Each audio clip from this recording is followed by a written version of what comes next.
Hi guys! For today's vlog, samahan niyo nga po pala ako sa aking A Day in My Life. Sa mga oras na yan guys, kakagising ko nga lang po. At tiniklag ko na din po yung aking hinigaan at ang aking kumot. Yan po guys, tumirik na ako sa kusina para maghilamos at magsabon po ng mukha. Yan po yung aking morning routine guys. At pagkatapos nga po nanay nagmumug na ako tapos ako'y nagsipihiyo. Yan sa mga oras na yan guys, tinanghali na nga po pala ako ng gising dahil alone na po ako ng gabi natulog. Kasi nga po ako po'y nag-ipon ng tubig. Kaya ganun na lang po talanghali akong gising. Yan, pagpasensya na yun yung boses ko guys. Masyadong paus. Yan guys, pumunta na rin ako sa kwarto yun pagkatapos ko maghilamos at magsipilyo. Tapos kinuha ko na din yung collagen ko dyan guys. Yun na pong ginagamit ko sa mukha para lang po hindi ako magkatigyawat kahit po ako magpupuyat. So ayan, nalagay ko na po sa pagmukha ko para lang po hindi maging more stress kahit may maraming ginagawang above na yan guys. Tapos kinuha ko na din nga po pala yung aking litik yan para hindi nga po haggard. Bumukha pa rin dalaga. Sa bagay, dalaga pa po at wala nga pong anak. So ayan, inayos ko lang din po yung aking sabon dyan at kumuha din po ako ng gamot at ininom ko nga po dyan at ako'y nagsuklay-suklay at para hindi nga po sabukot guys. Sa mga oras na yan guys, tingin pa ako sa camera.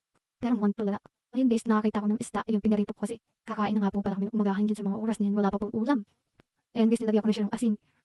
Tapos hinalo-halo ko na siya sa asin guys, sabay ipiprito ko nga po pala yan guys para po gagawa ko ng sausawan ng toyo na may kamatis guys. Tapos yun, di ko lang mapapakita sa video lahat ng buong pangyayari kasi marami po akong trabahong ginagawa. So ayun, binuksan ko na nga po yung kalan dyan at sinalang ko na po yung a few minutes later. At ayan po, few minutes later, ayan, naluto na nga po pala. At ayan, inihahanda ko na po yung kakainin ng aking alaga. So ayan guys, nagtitimpa rin po ako ng kape dyan guys.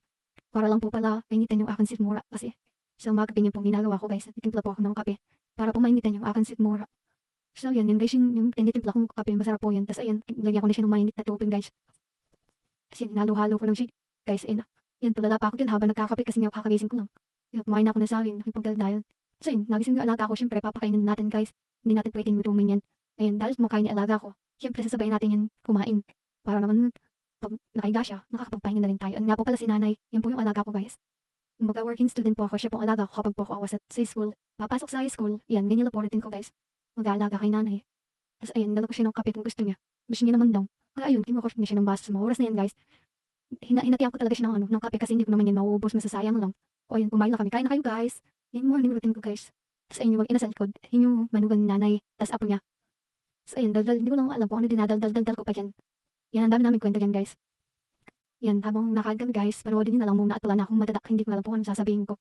Hirap pala maging vlogger. O ayan, nakita ko na din po yung toyo na may kamatis. Para sin sa pinaripong isda kanina guys, masarap. Tapos ayan, tapos na nga po pala ako dyan kumain. Hinugasan ko din po yung pinagkainan namin dyan guys. Sa mga oras na yan guys, nahihirapan po ako magbanlaw kasi walang tulo. Kaya yung ginawa ko nga po pala dyan, itinabo ko na lang po yung nasa balding tubig. Mahirap po dito, pag walang tubig, nag-iipon na lang po ako, wala tayong magagawa. Kaya pag ganyan, ditabo na lang ang gagamitin para makapangpanlaw. Ayan, maunti lang naman po yung aking hinugasan guys kasi pinagkainan lang namin. Kinaumagahan yun. Dinadaldal pa nga ako dyan ng isang yan guys. Oh, sobrang kadaldalan. Sabi ko sa kanya, mamaya niya na ako kausapin at ako may ginagawa. Ayan, nagbabalam na nga po pala ako ng mga inay na namin dyan guys. Ayan yung ginagawa ko guys kapag tapos na kumain, direct hugas para wala nang gagawin mamaya. Kasi para hindi na ba matambak ng gawain.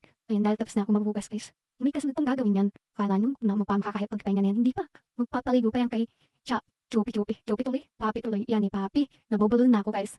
Alam ko, tatawanan nyo to guys. Nabubulol na kasi ako guys. Hindi ko alam ang sasabihin ko. Ayan. Hindi pinapaligo ako ng aking tutang yan. Napakakulit lang guys.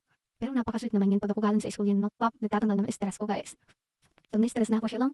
Kinakausap ko guys. Napakakulit ng tuta na yan. Binigay lang po sa akin yan guys. Kaya huwag nyo yung hingin charis. Ayan, tinatanggalan ko siya ng kuto guys. Ayaw ko may kuto. Nalapit sa akin. Hindi may kuto. Ayaw ko guys. Kasi sa mga oras na tapos na nga po pala siyang maligo.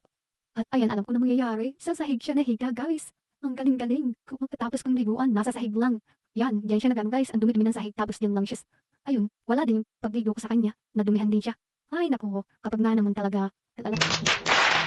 Tapos yan, sa mga oras niyan guys, liligil na nga po pala ako. At ako'y pawisan na. Ayan, ayun siya. Nagsaka ng ilaw guys. Tapos nilang ko na din yung sabon. Tapos i-rebuild din po pala yung mga ginagamit ng shampoo. At saka conditioner. Ayan guys. Fast forward, makandidin ako. At ay, maglawin hindi tayo ng collagen. Hindi natin pwedeng kalimutan yan. Yan. Tapos, lip tint lang din ulit ako guys, para hindi hagas ang babae niyan. Ayan, nag-transfusion na ako guys, para matapos na to. Ayaw ko na, nakakapagod pang mag-brush order. Thank you so much. Bye-bye.